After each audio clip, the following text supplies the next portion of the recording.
your daughter's name came up in conversation with Sarah and I. Carly Nichols came into her yoga studio. Yeah, right. But the joke is always Harry Pickles, of course. Right. And Sarah just goes like, Carly Pickles. God, why would you do that to a kid? Hon, that's not his name. You're listening to the Noon 15 podcast. I'm your host, Dan Cole, and I'll take you behind the scenes of Noon 15, an independent band writing, performing, and recording original music. This season, we'll talk about the band's sophomore album, Finish What You Started, and get the story behind one song per episode, as well as the ups and downs of working around day jobs, babies, and band shakeups here in Ithaca, New York. At the end of each episode, you'll hear the song in its finished form. Thanks for listening, and welcome to Noon 15, the podcast. And we're here for Finish What You Started, album number 2 from Noon 15. I'm joined today by Mandy Goldman, Samuel B. Lupowitz, Harry Nichols. Almost got me there. Joe Massa and Phil Shea. In episode 3, we'll cover The Cell. We're all right. This is fine. Been waiting for this for a long, long time. But they're gonna press charges when you commit this crime.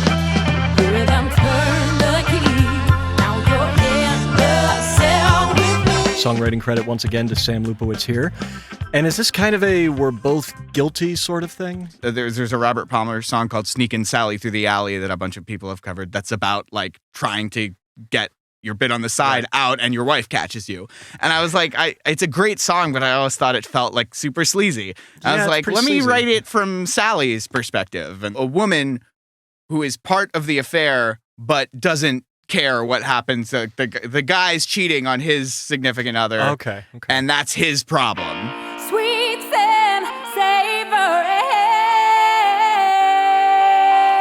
Till she finds out. Then you're dead. Did you have the basic feel for it when you wrote it? I mean, it's kind of led by the guitar a little bit, but is that something you kind of envisioned when it came together? Yeah, it was very much about, the song's only got like a couple of chords, so it was that guitar lick.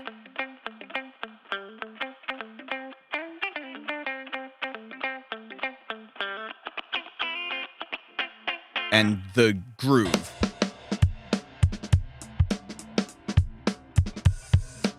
We had to spend a lot of time working on rhythmic stuff that you might not expect, because the idea is that it just feels really good and kind of danceable. And I was also trying to write a song that sounded a little bit like The Meters, simple harmonically, but rhythmically interesting.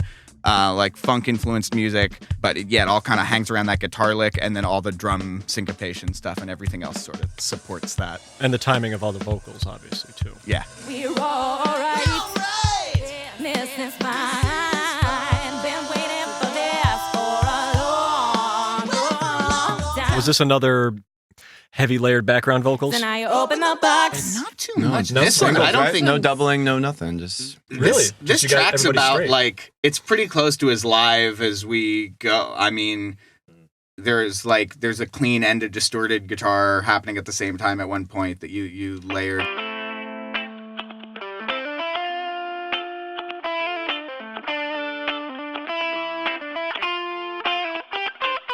I tried other stuff, but it all felt like it was in the way. It needed to be that, those early Meters records are just them playing in a room, and that just felt like the right treatment. When I under the gun, you better watch your ass. You're in for a world of torment. What do you like to do as far as how much to record live from a given song? Do you try to get something down of everybody together no matter what and then just add to it? Or is it, again, just kind of per song, you decide whatever's best? For many years, it was a lot of like one part at a time. So I enjoy the challenge of seeing what we can capture as a group instead of sort of trying to create it as this piecemeal Piece thing. by piece, yeah. But, you always make, because you also want to be able to take liberties making a record that you aren't able to live. So yeah, song by song, you make some decisions about what makes it the best recording, but I'm always trying to get a foundation that's at least like the sound of people playing together. Yeah. that's kind of been, I feel like, one of the central like challenges of at least our like early-ish recordings, particularly given that nobody listening to this can see this, but we are in the space that we tracked in, and it is not a large room. It's very small. Not ideal for a 5-piece band with a drum kit. So Not, I think part of it was getting that live sound around that limitation. Yeah. You know, which kudos to you, because that's oof, hard. There were a lot of thrift store blankets Yes. bought in order to achieve that. Mhm. You needed to order dampen to this room achieve- more? Well, we had to achieve some kind of isolation. Okay. For just for the convenience of editing. Okay, sure. One of the important things to me for this song was really getting the drum sound super live and exciting. Like it's a big part of the It tune. just pops right out of there, yeah.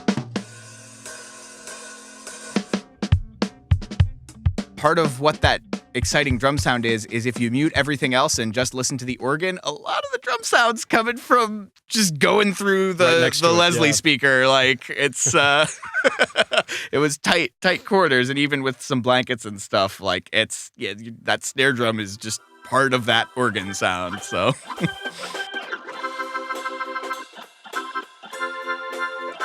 How much does it mean, I guess, to really anyone to a certain extent to be able to recreate live what you have on the album? I mean, does it reach a point that like, oh, let's not go too overboard because we want to be able to do it for the most part live? Or is it kind of a difference like, no, it's the album. We just pull out all the stops and then whatever we can do live, we do, you know? Yeah, I never have any concerns about doing things in studio that we can't recreate live. As long as what we have live is good to listen to. Obviously for substantial. live yeah. people. Yeah. Yeah. as opposed to for dead people. For the dead people. That's whatever. really our target demographic is dead people. The dead. Yeah, the The dead. It's so metal. We start in a nursing home. Give it a couple years, you'll like this. Then you're dead. A lot of times the ideas that either spontaneously come up or that we go in saying, you know, oh, when we do it in the studio, I want to add this that we can't do live. A lot of times that recording process then inspires us to do new things with the live arrangement, and it becomes a cool kind of feedback loop. I enjoy that part of the process. I do that vocally a lot with this band Yeah. because I like to sing the melody. I unless the songwriter tells me, you know, you can really divert from the melody, I don't much. I like to sing what was written because usually when I sing my own songs, I will mess with it a little more. But like when I'm singing what Sam or Harry wrote, usually I'm very attached to their writing. So And you have a lot of faith in it. yeah, Yeah. I enjoy singing the melodies that they write. So sometimes we'll come into the studio, and especially Harry will like really encourage me to kind of just riff and like really alter the melody. We're alright. This is fine. And then I'll do that live. But I still like I will never like do that until the last chorus because I feel like I always feel like I have to establish the melody that the songwriter intended. Okay, that's interesting. But still leaving yourself some room for doing your own thing. Yeah, Yeah. because I do improvise a lot live, but I try to be true to the song unless there's space specifically for that. That ever-present fine line. Yes. Your chops have always been there, obviously. No one's denying that Mandy can wail. I've seen your stage presence improve in the last year or two, really, just watching you Oh, guys thank over you. and over. How do you feel about it at this point? How do you feel you're growing and progressing with the band? I feel like I've kind of developed a persona for it, like a little bit more like on stage Mandy is a little bit more of a diva than off stage Mandy. It's showmanship, right? Yeah, right. And I've actually talked about it with my vocal coach, Elisa Keeler, because she's kind of encouraged me to say like, well, maybe that's not something that Mandy would do, but that's something that Noon 15 Mandy Stage would do. Mandy, or- yeah, yeah. stage Mandy, like Diva Mandy would do that. And like Diva Mandy can take more risks and can be a little more outgoing than off stage Mandy would be. So and also just like I didn't grow up gigging. I did musical theater and classical singing. And in those mediums, you're encouraged to stand and deliver and hold your place on stage and not move around too much because it's very distracting from the story you're telling. So it took a number of years in singing rock and soul music for me to be like, oh, I don't need to stand and deliver this. Like I can do that. Yeah. But I can have some freedom and move my body a little more. And like Diva Mandy, you can make it about you. A little more, Yes, right? exactly. Yeah. Which is like very like I'm very uncomfortable with that idea. I like being a vessel more than I like being a point of attention. Yeah. But like I said, it seems to me anyway, like you're getting more comfortable with it. Doing my best. I'm Yeah. faking it till I make it. Yeah, you're in the sound with me. Yeah. Whoa.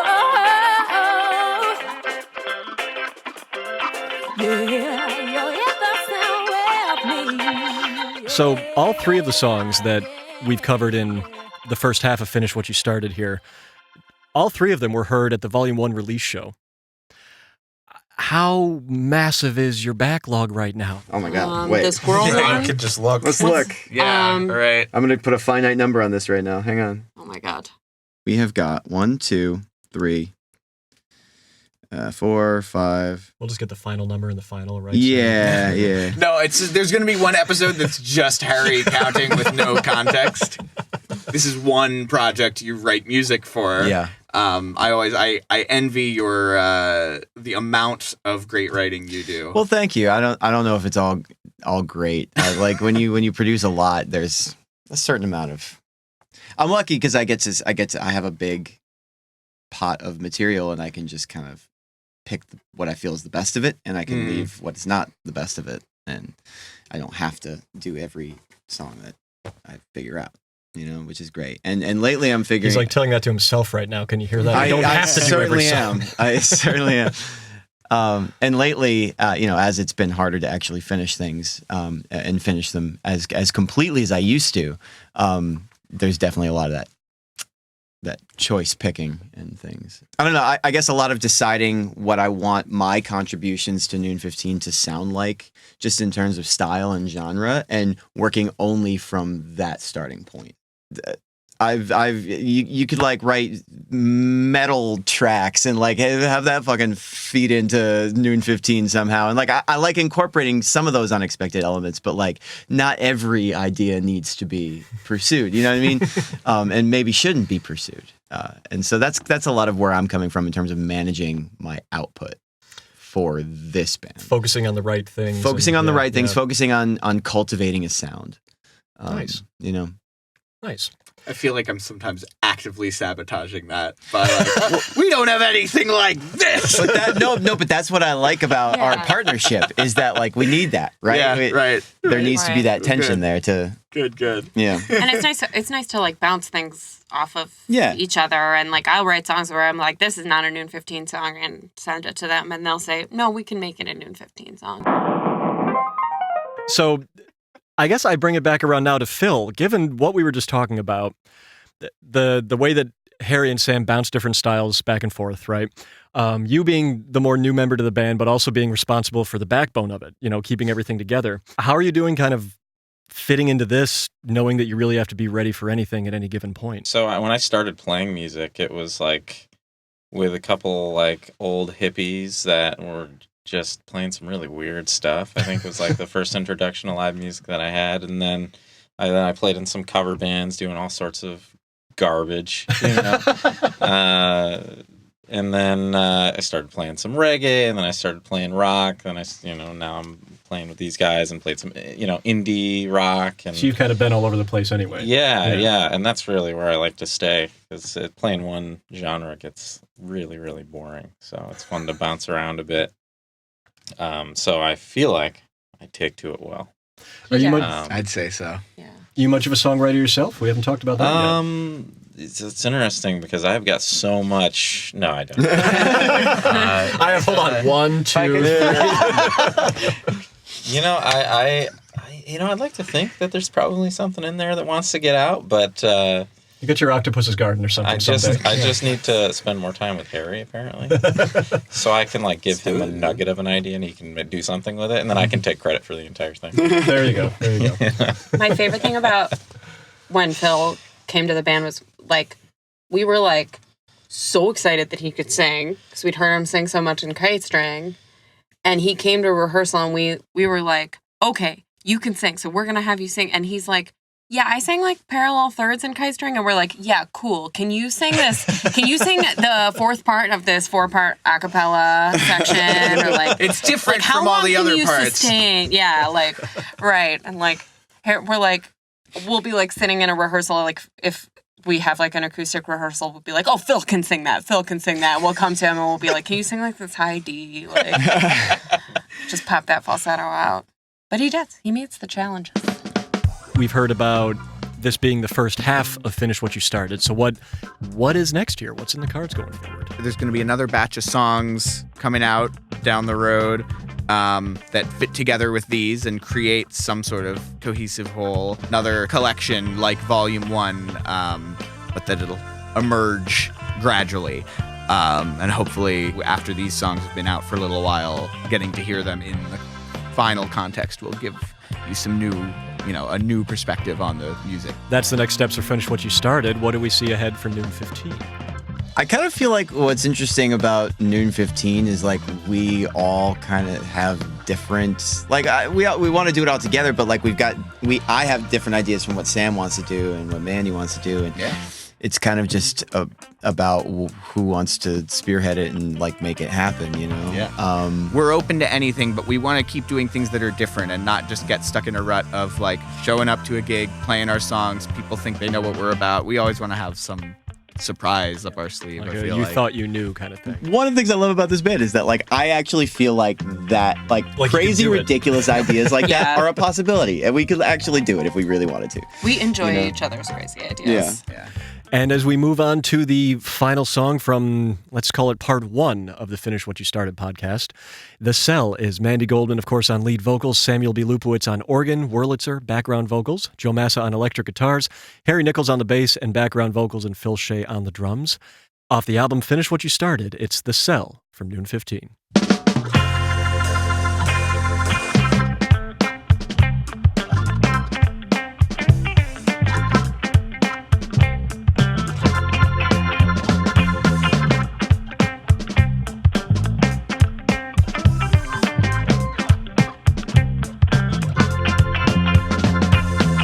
You better watch what you think.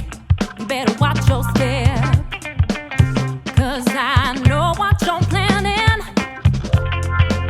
You better know all the rules because they're keeping score. The ice will crack where you're standing. You swore you were true when they suspected you. I would've backed down. That's not what you wanted me to do. We're alright. This is fine. Been waiting for this for a long, long time. But they're gonna press charges when you commit this crime. Hear them turn the key. Now you're in the cell with me.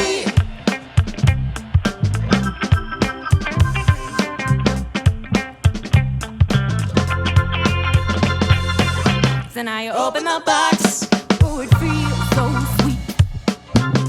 At least in the moment. But now you're under the gun. You better watch your ass. You're in for a world of torment. You look down on the liars, but now you're no good.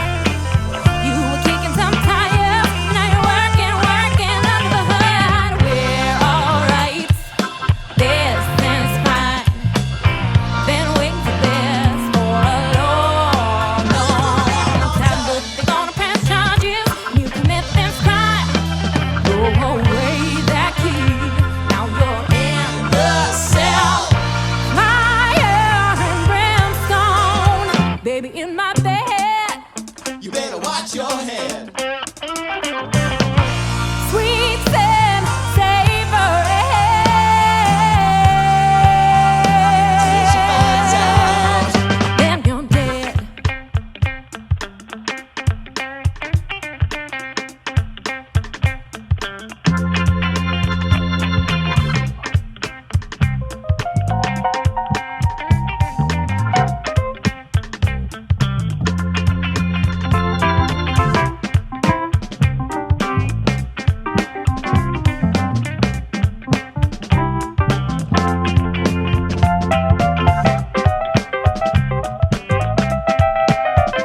Thanks for listening to the Noon 15 podcast. Visit noon15.com to subscribe and for more music, videos, and info on upcoming shows. If you like what you hear, tell your friends and leave us a review on iTunes. Tune in next time for another trip behind the scenes with Noon 15.